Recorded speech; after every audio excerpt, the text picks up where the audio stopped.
Hi, everyone, and welcome to this exclusive special announcement and unboxing of the next two Rhino Hi Fidelity next rock releases. I'm Steve Westman. This is Patrick Milligan, Senior A&R at Rhino. How are you? Hi, Steve. Hi, everybody. Welcome back. It's been a while, It has. Thanks a for having me. long I've while. enjoyed this. So if you guys are watching this, it should be up on the website, rhino.com. Order them right away. So should we just show them right now? Get it over with and then Okay. talk about those records, the Let- next two Rhino Hi-Fis? Yeah, I think everybody knows that they were rock albums. I made a point of that throughout Yeah, the yeah, yeah. last few months. Absolutely. So I'm going to show the first one. I'll let you show the second one. Do you want to do it together or do you want me to wait? Why don't you wait a beat? Go. I'm waiting. Ooh. What do you got? Camera. Alice Cooper, Love It to Death. So that tell us about that. So The first really sort of, the album that got them known with the I'm 18 hit and their first on Warner, just the original Alice Cooper band. yeah.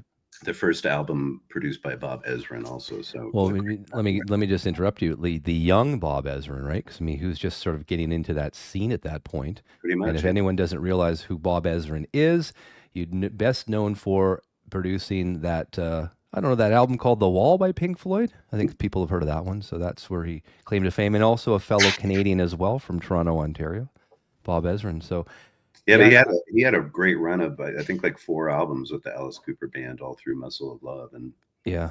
So they're how all really good records. so as an A&R, how did you guys come up with that as a title release for Rhino's Hi-Fi label? Well, we wanted to do something with Alice Cooper. We've given a lot of love to Killer and Billion Dollar Babies, and we just did a Muscle of Love upgrade that I think has a quad mix on it, if I'm not mistaken. And we sort of thought, well, this is along with those albums, a great group of records. And we hadn't done anything. We thought, it'd make a great hi-fi. And so we just gave it that chance. And as a Canadian, I'll bring it in. Very impressed with the fact that Jack Richardson as well, who was a part of this record, was also the producer for the band The Guess Who from my hometown Mhm. of Winnipeg, Manitoba. So Nimbus 5, he was a big part of this record as well, and really very help much. the band succeed. I mean, make it a big commercial success.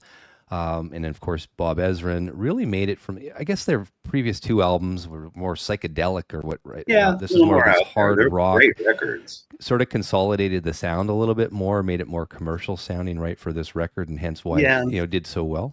more glammy and campy. I mean, they Right. really kind of settled into their image. And Well, we should tell the folks. I mean, this was what released in was it March 1971, recorded late 1970, and I'm 18, like you said before, was the first single, the band's first commercial success, and it was released as a single before the album even came out. I believe it was released in November of 1970, and the album was released March of 1971. So they were testing out to make sure it worked, and of course it yeah, did.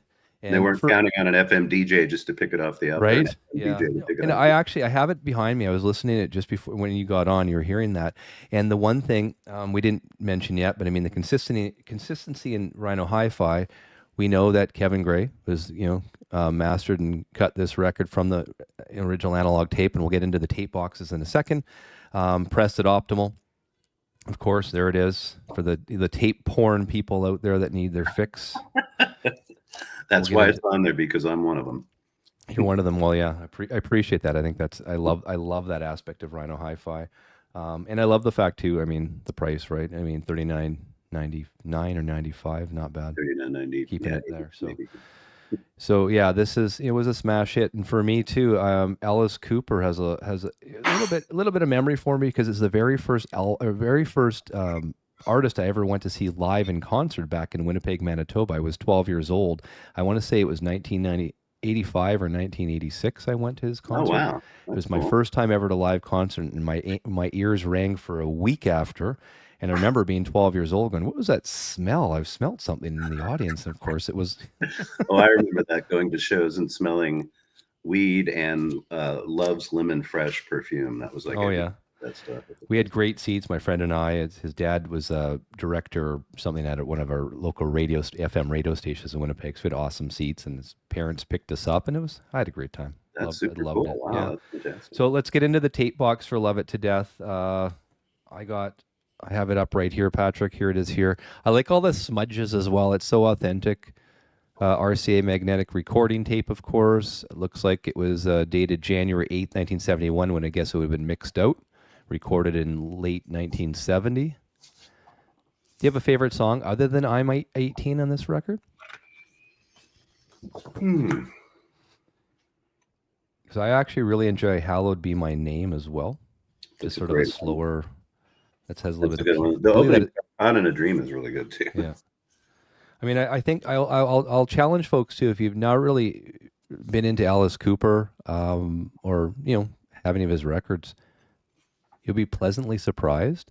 It's a Good place to very, start. it's a very tight album, very well produced album. Has It's a that great FM, band. it That is a band was great band, yeah, right? really Ha- great rocking band. Yeah. and it has that FM feel to it too. It really does, like every track does. And it was recorded in Toronto, Ontario, at Nimbus 9 Productions with, like we were saying, with Bob Ezrin and Jack Richardson. So amazing. And like I said, with Jack Richardson, he helped the Guess Who become. He had the big hits with the Guess Who before this even came out. It would have been American Woman. Definitely. Yeah, Hmm. huge. So there's some. So I believe Alice Cooper refers to Bob Ezrin, their producer, as their George Martin. I read that somewhere. I think I've heard that too. Yeah. Yeah, pretty cool. So thank you for that, and then I'll just open it up here, Patrick, so the folks can see. And it was a great interview as well. Bob Ezrin was interviewed. Yep. Fantastic. I mean, I won't get into it too much. I don't want to ruin it, ruin it for everyone so they get theirs. But I really They talk enjoyed it. about making the record. What's that? Sorry. They talk about making the record. They do. Yeah, they do that. So no, very well done, as usual. Really enjoyed that interview with Bob Ezrin.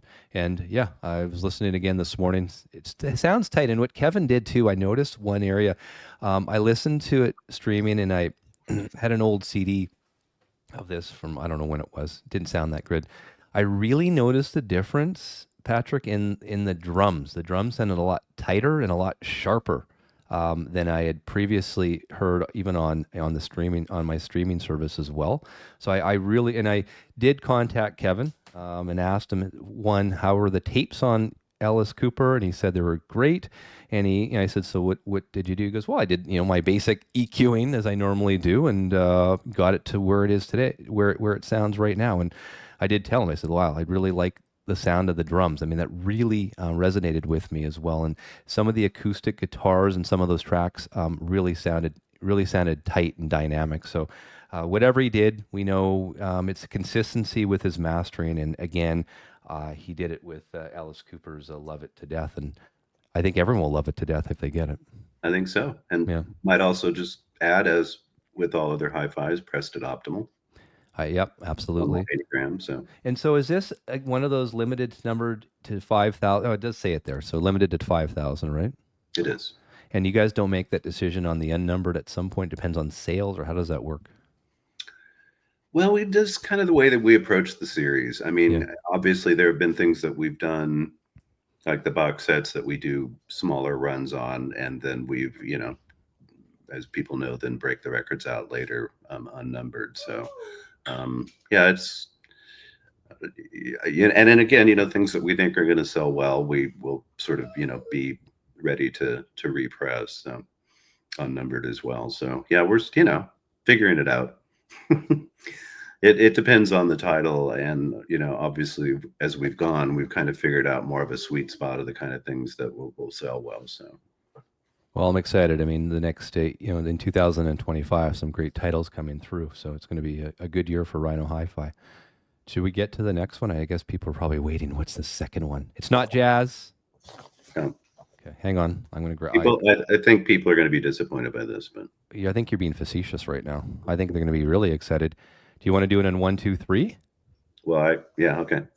1, 2, 3. Black Sabbath, Paranoid. This follow-up album from Black Sabbath, self-titled, and this is Black Sabbath's best-selling album. I mean, I read somewhere over 1.5, 2 million copies. Kevin did a bang-up job on this one. Again, I asked him about the tapes. Said the tapes are in great shape. Again, he did his basic EQing, and I'll let everyone decide for themselves when they buy it what they think of the Paranoid album. But again, this is my favorite Black Sabbath album. I mean, it's the biggest commercial success, of course, recorded. And they were busy, though, right? So Black Sabbath did their self-titled in 1970. They came out with Paranoid, and Yeah. I guess that was released late 1970. Yeah. And they were busy. They were busy, They and were it was busy, and that was the day of people being prolific with records. I mean, look at Elton John that had, I think, a few years in a row where he put out 3 or 4 records or yeah, something. So, yeah. but they knew what they were doing in the studio. I think this is kind of a simple approach, like the first album, a bit. It's a great sounding record, but yeah, definitely their most popular record. I would say a fan favorite, and people have been asking for it. And You got it. So Robert Bain produced it. He produced the first one pretty much, and you'll read in the interview as well. Again, I'm not going to ruin it for everyone, but in the interview that you guys have in the liner notes here, they interviewed, was it Tom Allman, the engineer, and the same equipment was used for the self-title as they did for Paranoid as well. So exactly, yeah, they unbelievable. have a very similar approach. Now this album was interesting because I actually from all the songs, I mean they're obviously the genre they got to heavy metal. I mean they were the ones that pretty much made that genre, the heavy metal genre. But track 3, the Planet Caravan song, it's a short song. They slowed it down, put piano in for the first time you've ever heard that with a Black Sabbath record on an album.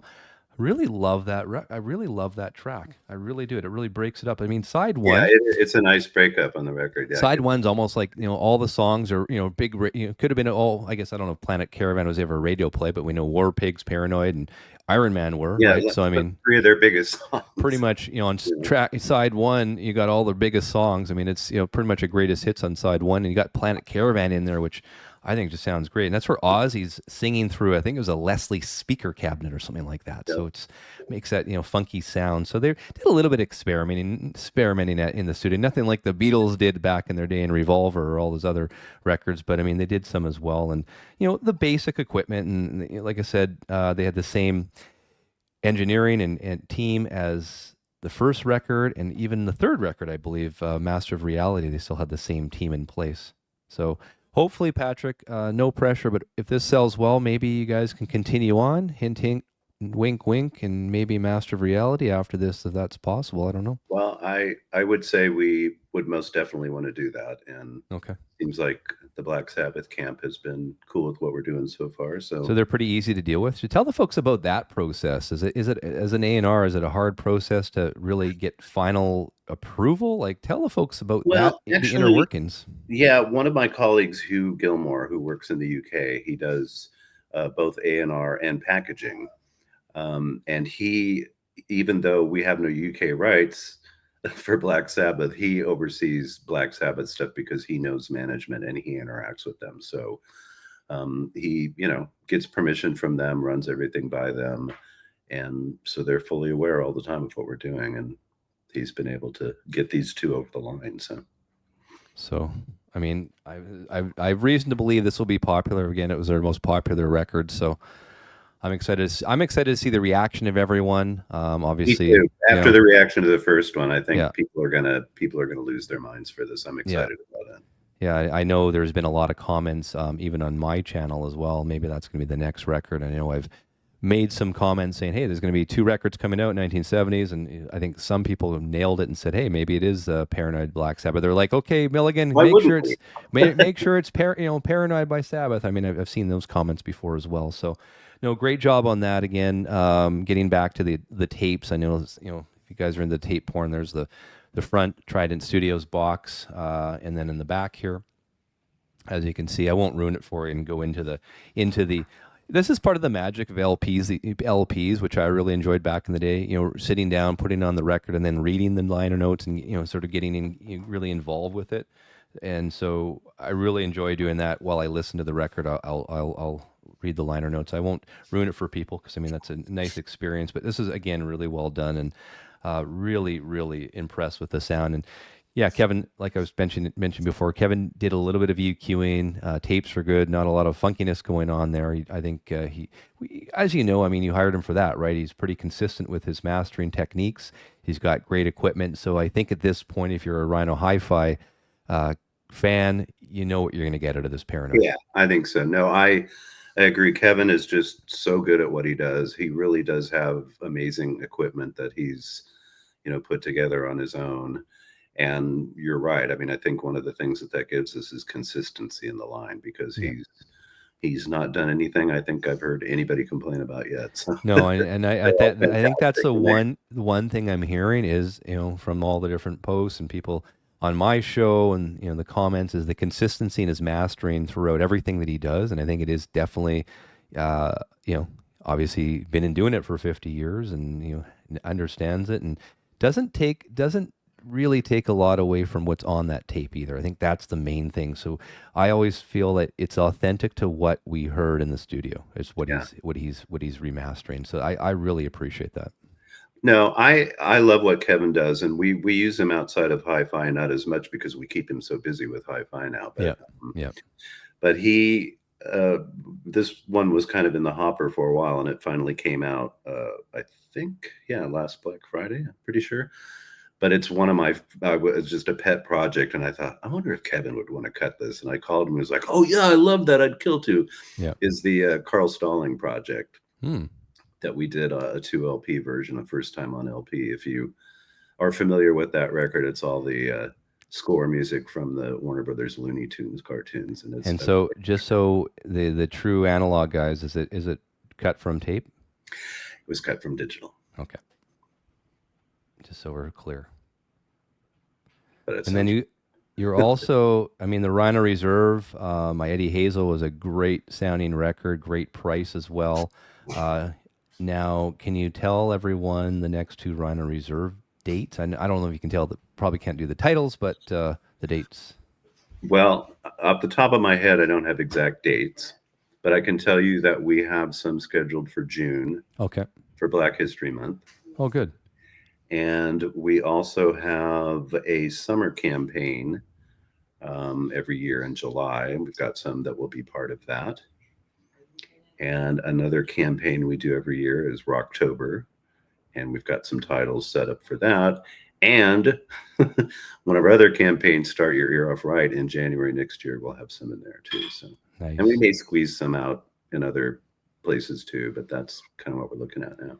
Now, the next two Rhino Reserves, who mastered and cut those two? There's actually going to be three. Three. Okay. And these were done by Chris Bellman again. Oh, nice. Yeah, they sound fantastic. We're still getting the logistics worked out with Matt Luthens to be able to cut in Salina, in Kansas, and we're getting very close to I was that. going to say you're close to that, so Yeah, hopefully we're going real close. forward, Matt will do the stuff in Kansas then. Yeah, so pretty soon we've got to keep things on track. So we've leaned on Chris, which is, you don't get a much better alternative. So Yeah, no kidding. Well, I mean, I was really happy to hear these two Rhino Hi-Fis. I mean, I'll put them up again. I mean, we already know if you're catching the show. There it is, Black Sabbath's Paranoid. And of course, I think you'll be really pleasantly surprised with the sound of this Alice Cooper Love It to Death. I mean, this really yeah, sounds good. if you don't know it, or like you said, if you're not an Alice Cooper fan, it's worth taking a chance on. I think you'll Wow. really enjoy it. I mean, And especially as an audiophile too, I think you'll really appreciate the way this one sounds. And I was saying at the top, I was really blown away. I really, for some reason, the drums really hit me. Really focus on that in my ears as well, and I really love the sound of some of the acoustics on here. So again, I don't even think it's taking a chance. I mean, it's really expanding your musical genre, right? Expanding that musical palette, and listening to other genres. I mean, we know this genre. I mean, a lot of people will consider this the godfathers of heavy metal. I think they themselves would probably consider that as well, as them making that genre. But I mean, Black Sabbath, I mean, they we're a bluesy band in a way, right? I mean, sort of that jazzy blues. There's some, jazzy chords on some of those songs as well. So it's not just all hard, but they came with a great genre, and I think a lot of the bands after them will have to thank Black Sabbath for that sound. That's for sure. without a doubt. So I wanted to thank everyone This is exciting. Patrick will put them up again. I got this. There we go. I don't want the Obi strip to fall. There it is. Ah, There it is. I can't adjust to being Right? back in the There it camera is. there. Yeah. Well, thank you for that. And yeah, so they'll be on it'll be on your website. Are they not even a pre-order? You can get them right away, and Buy hopefully them today. Yep, this there morning you they'll go. be up. Excellent. I Well, wouldn't thank wait you. on Black Sabbath if I were you. You would not wait on Black Sabbath, yeah, to get the numbered copy. Make sure you get one, yeah. Here you go, from the horse's mouth. Get one. Well, I'm just saying, based on it's the ready. previous one. You're creating a lot of FOMO right now, Patrick. I'm just I'm not doing that intentionally. I'm no, just I saying, know, based on the you're previous not. one, No, absolutely. and the fact that this album's even more popular, I have a feeling it's going to be pretty robust. So I should, before we go, I should ask as well. I know you guys normally do every 2 months. You do Rhino Hi-Fi release. Are we still that sort of what we're expected now? So March 14th, and then are we doing one in? Is it April or May after that? Like what's sort of the May. schedule? We have May, and then we have some in July. And you got a box set coming out. We do. Yep. And we may have a few special releases here and there. Oh, one of the box sets that it's not going to be is Led Zeppelin, though. Oh boy, I wish. Right? We get that a lot. Hopefully, one day you can see Led Zeppelin. We would do it in a heartbeat if we could, but as an A&R, obviously that's something. Hands-on. I'm not sure we could pull that off. Well, okay, so let's talk about that quickly too. I mean, so Jimmy Page did it back, and he remastered it himself, and I don't know what that was, 2016. Yeah. Would you want to relinquish that and say, hey, here you go, Kevin, make it better than what I can make it? I mean, I don't know if it may be an ego thing for these guys. Yeah, it'd be a tough thing. It's his music, and he, got it the way he thinks it should sound. So, yeah. I mean, I don't know. It's like, I think like with some of the people that we've sent some of these sets to say, well, here's what we're doing. What do you think? They're like, oh my God, yes, go ahead. So I think it's been well received. I don't know if we sent, Jimmy a Doors box or something, what he would think, but might be worth it. Yeah, no kidding. Because obviously he's the one that would say, okay, Patrick, go ahead, make it Rhino Hi-Fi. Or I want to meet Kevin Gray in the studio and help him remaster these things. I mean, whatever he wants to do, right? The way Bruce did it with the Doors with Kevin. Hey, could you imagine that day? I'd have to fly out to see that myself. Jimmy, I'd need to see that. I'd need to see that myself. Yeah. Jimmy Page in the studio with Kevin Gray, recutting these records off the original master tape. Wow. It could be a full like Rhino video series on that. Oh yeah. I'd get a lot of views. It'd be amazing. There it is. So Black Sabbath's Paranoid, Alice Cooper, Love It to Death. Thank you again. Excited. Rhino Reserve, you said they're coming out. There's going to be three titles coming out as well. And I believe you said June, right? Mm-hmm. That's going to be exciting. And any other Easter eggs? I think that's the only ones you can drop. I don't want to get you in trouble. I can tell you that we do have something coming up that is a 50th anniversary. So is that a significant 50th anniversary? A Rhino Hi-Fi 50th anniversary or Reserve? Mm-hmm. Oh. Yeah. Now you're going to get the forums and the posts going, what is it, 50th anniversary? So something that would have been released in 1975, correct? Bingo, Ringo. Whoa. I can do math. Okay. There you go. Well, there you go, guys. 1975 release box set. And it's not Led Zeppelin. It's not a box set. Oh, not a box set, but something in 50th anniversary. Okay. And not Led Zeppelin. Nope. There you go. All right, Patrick, thank you so much. Guys, grab them. Like Patrick said, grab your Black Sabbath Paranoid as quickly as you can off the Rhino website. They should be up when you're watching this video. Appreciate it. Don't delay. Go. See you again. Thanks, Steve. Bye-bye. Bye.